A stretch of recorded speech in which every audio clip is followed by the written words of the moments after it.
If you were a historical ruler, would you prefer to rule during war or peace?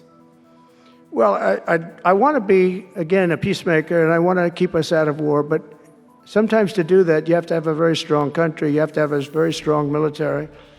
And as I said, we have a much stronger military than anyone would know. We have the best equipment, and I bought a lot of it. I rebuilt our military in the first 4 years. I rebuilt it. We gave a lot of it away to Afghanistan, to the Taliban, stupidly, but that's a very small amount relative. It was billions and billions, but it's still a very small amount relatively to what we built. But I largely rebuilt our military. Now I'm going to have to do it again because so much has been given away, so much has been treated so badly. But to keep peace, you really have to, I have a thing, strength through, and I mean it, you really have it. You have strength, and you need the strength, but it's really peace through strength, because without the strength, it's going to be very hard to have peace, because you're going to be taken over, bad things are going to happen. So you really want to have peace through strength, and that's where I've done it. Having strength, having power in that sense to protect yourself and your people is a very important thing. Hopefully you don't have to use that power. I would tell you, I was dealing with President Putin very successfully on denuclearization. We were talking about it very seriously, and then COVID came and lots of things came, and we had also talked to China about it. Now, Russia and us have the biggest nuclear by far. China is not close, but they will be close. In 3 or 4 years or 5 years, they'll be equal.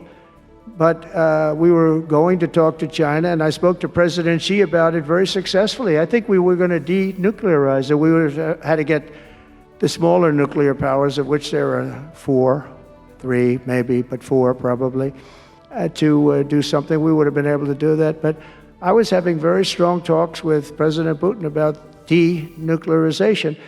And, you know, if you're president, you get presentations about what we're building, what we're having, the power of weapons, the power of many things besides weapons per se.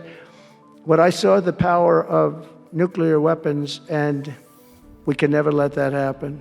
If that happens, the ball game will be, the world will be destroyed. The power is so enormous.